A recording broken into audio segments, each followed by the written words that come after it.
What happens when a young man with millions of followers walks into a courtroom believing fame will protect him? Not money, not power, but attention. On paper, this looked like a minor case.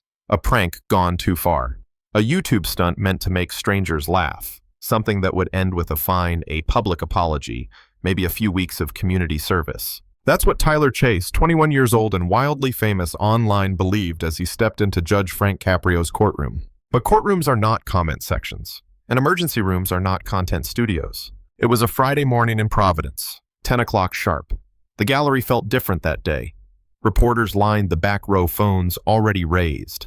A cluster of young fans whispered excitedly, refreshing their feeds, ready to record history, though they didn't yet understand what kind of history this would be. Then Tyler walked in. Designer ripped jeans, a Supreme hoodie, limited edition sneakers worth more than some people's rent, bleached hair styled to look effortless, a phone still glowing in his hand as notifications poured in. He didn't look like a defendant. He looked like someone arriving at a festival expecting applause. What Tyler forgot, what so many influencers forget, is that in Judge Frank Caprio's courtroom, none of that matters. Not follower counts, not brand deals, not viral videos. Only truth, only consequences, only the question that would soon silence the room. Did someone almost lose their life because you wanted attention? Judge Caprio has seen thousands of defendants. He has forgiven the poor, corrected the careless, shown mercy where mercy was deserved. But he has never tolerated arrogance that endangers others, especially when it wears the mask of entertainment. And as this case began, one thing was already clear. This wasn't just about a prank. This was about what happens when social media fame collides with real human suffering, and a judge decides that someone must finally draw the line. Before we go any further, ask yourself this. When attention puts lives at risk, who should pay the price? Every dangerous story begins with a belief. For Tyler Chase, that belief was simple and intoxicating. Nothing was real unless it was recorded. Every reaction was potential content. Every public space was a stage. Every boundary existed only to be tested for views. By the age of 21, Tyler had built an online empire on that belief.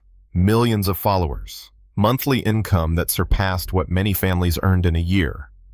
Brands paid him not for skill or substance, but for attention, raw, volatile, algorithm-friendly attention. And attention, Tyler learned early, came fastest from chaos. On Saturday afternoon, September 26th, that hunger for attention brought him to Rhode Island Hospital, one of the busiest emergency rooms in the state. It was just after 2:15 p.m. The waiting area was full. Stretchers rolled past. Nurses moved quickly. Voices clipped and focused. This was not a quiet place. It was a place where minutes mattered. To Tyler, it was perfect. Hidden cameras were positioned. His phone was recording. The idea, as he would later describe it, was a social experiment. He wanted to test human compassion, to see who would help a stranger in distress. But that explanation collapsed the moment his performance began. Tyler dropped to the floor without warning. His body convulsed violently. His limbs thrashed. He screamed that he couldn't breathe. White foam spilled from his mouth, later identified as shaving cream, but in that moment, indistinguishable from the real thing. To trained medical professionals, this looked like a severe seizure. Everything stopped. A nurse called a code. 3 nurses rushed toward him. 2 doctors abandoned other patients. A physician's assistant cleared space. Emergency medications were prepared. Airway equipment was brought out. They worked fast, the way people do when a life may be slipping away. No one laughed. No one hesitated. No one questioned whether this was content. Because in an emergency room, every collapse is real until proven otherwise. As the team prepared to intervene seconds away from intubation, Tyler suddenly sprang to his feet. "It's just a prank, bro." He laughed. He grabbed his phone. He tried to run. Shock spread across the room. Confusion turned to anger. Security intervened. Hospital administrators were called. What had felt like a medical emergency transformed instantly into something else entirely. Something reckless, invasive, and deeply offensive. But to Tyler, it was a success. The video went live within hours. 4.2 million views in the first day. Comments poured in. Laughing emojis. Legend. Worth it. Bro is fearless. The algorithm rewarded him exactly as it always had. Attention multiplied. Ad revenue climbed. Sponsors took note. What the video didn't show, what Tyler never bothered to ask, was what happened outside the frame. Because while he lay on the floor pretending to seize while doctors focused on his fake crisis, real emergencies didn't stop happening. They never do. In the room next door, a 58-year-old man named Robert Patterson was clutching his chest. His heart was failing him. He needed immediate care. Every second mattered, but seconds were being spent elsewhere. Tyler didn't know that then, and more importantly, he didn't care enough to find out. That indifference, that casual decision to turn a hospital into a stage, would soon follow him out of the emergency room and straight into Judge Frank Caprio's courtroom. And when it did, the meaning of just a prank would change forever. By the time Tyler Chase stood before Judge Frank Caprio, the confidence had not yet left him. He walked to the defendant's stand with the same loose swagger he used in his videos. Shoulders relaxed, chin high, a faint smile lingering as if this were just another appearance, another moment to manage another audience to win over. In the gallery behind him, phones were raised. Some of his fans were still recording, convinced they were witnessing content in real time. To them, this wasn't a courtroom, it was a stage. Judge Frank Caprio looked up from the case file slowly. He had already read the reports. He had already spoken with hospital administrators. He already knew this was not a misunderstanding. "Mr. Chase," the judge said evenly, his voice calm but grounded. "You are charged with creating a public disturbance in a hospital, filing a false emergency report, reckless endangerment, and interfering with emergency medical services. How do you plead?" Tyler leaned forward, voice smooth, practiced. "Not guilty, Your Honor. This is being blown out of proportion. I'm a content creator. What I do is entertainment. It's protected speech." The words landed exactly as Tyler intended. Confident, modern, familiar. Judge Caprio didn't react right away. He set his pen down carefully. "Content creator," he repeated. "Explain that to me." Tyler's eyes lit up. This was his element now. This was where he thrived, educating older people about the internet. "I make videos on YouTube and TikTok. Pranks, challenges, social experiments. I have about 2.5 million subscribers on YouTube and almost 4 million followers on TikTok. This is my job." "And you make money doing this?" the judge asked. "Yes, sir. Ad revenue, sponsorships, merchandise. It's a legitimate career." Judge Caprio nodded slowly. "How much do you make?" Tyler's attorney shifted, already sensing danger. "Your Honor, my client's income." "I'm asking about motive, counselor," Judge Caprio said without raising his voice. "Mr. Chase, answer the question." Tyler shrugged. "It varies. Usually around $40,000 to $50,000 a month." The reaction was immediate. A murmur rolled through the courtroom. Reporters glanced at one another. Even some of Tyler's fans looked up from their phones. $50,000 a month earned by filming pranks. Judge Caprio let the moment breathe. "So he said you make in 1 month what many nurses make in a year." Tyler didn't respond. The judge turned a page in the file. "Mr. Chase, on September 26th, you entered the emergency department of Rhode Island Hospital. You collapsed, convulsed, foamed at the mouth, and screamed that you couldn't breathe. Is that accurate?" "Yes," Tyler said almost cheerfully. "But it was obviously fake. I mean, the foam was shaving cream." "Obvious to you," Judge Caprio replied. Not to trained medical professionals responding to what appeared to be a life-threatening seizure. He continued, his tone precise. 3 nurses, 2 doctors, 1 physician's assistant, all diverted from their assigned patients. Emergency medication prepared, airway equipment brought out. You were seconds away from being intubated when you jumped up and yelled, "It's just a prank," and tried to leave. Tyler smiled faintly as if reliving a highlight. "The reactions were insane," he said. "The video did over 4 million views in the first day." That smile did not reach Judge Caprio's eyes. Instead, the judge stood. In that courtroom, everyone knew what that meant. "Mr. Chase," he said, stepping forward. "While you were on the floor pretending to have a seizure, do you know what was happening in the room next door?" Tyler's expression shifted. "No, Your Honor." The judge paused, letting silence do its work. Then he said the words that changed everything.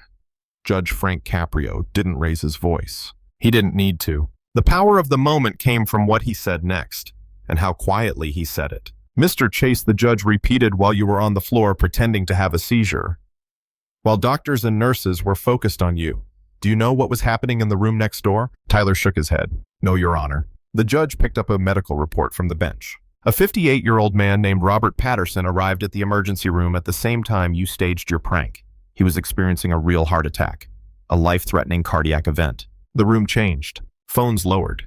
Fans stopped whispering. Even Tyler's attorney froze. Judge Caprio continued. "The nurses who should have been monitoring Mr. Patterson were diverted to you. The doctors who should have been preparing his treatment were responding to your fake seizure. His care was delayed by approximately 8 minutes. Tyler's face lost its color. "Mr. Chase," the judge asked, "do you know what happens to heart muscle when it's deprived of oxygen for 8 minutes?" Tyler swallowed hard. "No, Your Honor. Permanent damage," Judge Caprio said. "Sometimes death." The words landed like weight. He went on. "Mr. Patterson survived. He is alive today. But according to his cardiologist, that delay caused additional irreversible damage to his heart. Damage that could have been prevented if emergency staff hadn't been distracted by your performance." The courtroom was silent in a way that felt heavy, almost sacred. Tyler stared at the floor. "I didn't know," he said quietly. "I didn't know there was someone else." Judge Caprio leaned forward. "And that's exactly the problem," he said. "You didn't know because you didn't care to ask. You didn't stop to think. You didn't consider that an emergency room isn't a backdrop. It's a battlefield. People don't come there for entertainment. They come there because they're scared, in pain, or dying." He paused, then spoke again. "Mr. Chase, imagine your mother, your father, someone you love, lying in a hospital bed, terrified, clutching their chest. Imagine the doctors who could save them are delayed because someone else wanted attention for the internet." Tyler's voice cracked. "That wouldn't be funny," he said. "It would be horrible." "Yes," Judge Caprio replied. "It would be criminal." The judge returned to his seat and reviewed the charges aloud. Creating a public disturbance in a hospital. Filing a false emergency report. Reckless endangerment. Interfering with emergency medical services. "These are not minor offenses," Judge Caprio said. "These are crimes designed to protect the public from exactly this kind of behavior." Tyler's attorney stood. "Your Honor, my client is prepared to apologize publicly. He'll remove the video. He's willing to donate to the hospital. He's learned his lesson." Judge Caprio looked directly at Tyler. "Have you removed the video?" Tyler hesitated. "No, Your Honor, not yet." "So it's still online," the judge said. "Still generating views. Still earning you money." "Yes." Judge Caprio nodded once. "Then you haven't learned your lesson," he said. "You're still profiting from an act that endangered a man's life. That doesn't sound like remorse. That sounds like regret that you're facing consequences." The judge opened another section of the file. "I also want to note something else, Mr. Chase. This is not your first dangerous prank." He listed them calmly. A shopping mall evacuation that caused a stampede. A fake threat on an airplane. An elementary school lockdown triggered by a so-called experiment. "There's a pattern here," Judge Caprio said. "Escalation. Each prank more dangerous than the last. Each time minimal consequences. Small fines. A slap on the wrist. Ayo." He closed the file. "That pattern ends today." Tyler's hands trembled on the stand. For the first time since walking into the courtroom, he understood something. This wasn't about views anymore. This was about a line he had crossed, and a judge who was about to make sure no one else crossed it again. Judge Frank Caprio picked up his pen. That small movement was enough to drain the last trace of confidence from Tyler Chase's face. This was no longer a conversation. This was judgment. "Mr. Chase," the judge said, his voice steady, "I find you guilty on all 4 charges." Tyler's hands tightened around the edge of the defendant's stand. "For creating a public disturbance in a hospital." Judge Caprio continued, "I sentence you to 6 months in the adult correctional institutions." The words hung in the air. Not county jail, not weekends, state prison. Tyler's eyes widened. "For filing a false emergency report," the judge went on, "I am adding another 6 months consecutive. A full year now." Tyler's attorney began writing frantically, but the judge did not slow. "For reckless endangerment," Judge Caprio said, "I am imposing an additional 6 months consecutive. 18 months. 1.5 years behind bars." A low gasp rippled through the courtroom. Tyler looked as though the ground beneath him had vanished. His career, his identity was collapsing in real time. But Judge Caprio wasn't finished. "Prison alone," he said, "does not address the root of this problem." He stood. "Mr. Chase, your crimes were not committed with your fists or a weapon. They were committed with a camera, with an audience, with an addiction to attention that convinced you that views mattered more than human life." The judge paused, then delivered the sentence no one expected. "Therefore, as a condition of your sentence and subsequent probation, I am imposing a 3-year ban on all social media activity." The courtroom exploded. Tyler's attorney jumped to his feet. "Your Honor, that violates the First Amendment." "Sit down," Judge Caprio said calmly. "The First Amendment protects speech. It does not protect criminal conduct disguised as entertainment." He continued, "I restrict drunk drivers from driving. I restrict stalkers from contact. And I am restricting you from the very tool you use to commit these crimes. Judge Caprio's voice was precise, unmistakable. For 3 years following your release, you may not post on YouTube, TikTok, Instagram, Facebook, X, or any similar platform. You may not create new accounts. You may not post through others. Any violation will result in an additional 2 years in prison. Tyler broke down. Tears streamed down his face as the reality set in. The followers, the sponsorships, the validation, all gone. And there is more, the judge said. All prank-related content involving public spaces, businesses, or unknowing participants will be removed immediately. Your channel will be demonetized. All pending payments will be seized and donated to Rhode Island Hospital. Judge Caprio glanced at another document. I am also imposing a fine of $250,000. That money will be split between Rhode Island Hospital's Emergency Services Department and the American Heart Association in honor of Mr. Robert Patterson. Silence. Then Judge Caprio leaned forward. Mr. Chase, I know you think this sentence is harsh. I know you believe I don't understand your generation. His voice grew firmer. But let me tell you something. Real entertainment does not endanger lives. Real influence does not come from chaos. And real success is not measured in views, it's measured in responsibility. He looked directly at Tyler. You told me you make $50,000 a month filming pranks. The nurses who had to abandon a heart attack patient for your fake seizure make about $60,000 a year saving lives. The contrast was brutal. So yes, Judge Caprio concluded, I am taking away your platform because you have proven that you cannot be trusted with it. The gavel came down, and with that sound, the age of just a prank ended in that courtroom. When the gavel fell, the courtroom didn't erupt. It went quiet. Tyler Chase stood there crying openly now. No longer a creator, no longer a brand, just a young man watching his former life disappear in front of him. His fans in the gallery didn't film this moment. Some stared at the floor. One quietly deleted videos from her phone as if suddenly realizing how thin the line was between funny and unforgivable. Within hours, the sentencing spread across the internet, but not the way Tyler was used to. This time, the clips weren't laughing reactions or viral highlights. They were warnings. Headlines questioned prank culture. Commentators debated Judge Caprio's social media ban. Law professors argued over First Amendment limits. Platforms announced stricter rules for public space pranks. And somewhere beneath all that noise, something rare happened. A lesson landed. 2 weeks after the sentencing, Robert Patterson, the heart attack victim, whose life had been put at risk, appeared on local news. His voice was calm, thoughtful. I was angry at first, he said, but I don't want revenge. I want this young man to learn something. Judge Caprio didn't just punish him, he gave him a chance to change. Patterson announced he would donate the restitution money to programs teaching young people responsible social media use. It was an act of grace Tyler had not earned but desperately needed. 6 months into his sentence, Tyler wrote a letter from prison. Without social media, without notifications, without the constant pressure to perform, he began confronting something he had avoided for years. Anxiety. Emptiness. A hunger for validation that no number of views could satisfy. He wrote, Your Honor, I thought you took my life away, but you actually gave it back. For the first time since I was 16, I'm not performing. I'm just me. Judge Caprio wrote back simply, encouraging him to read, to learn, to sit with silence. When Tyler was released after serving his full 18 months, he didn't return to the internet.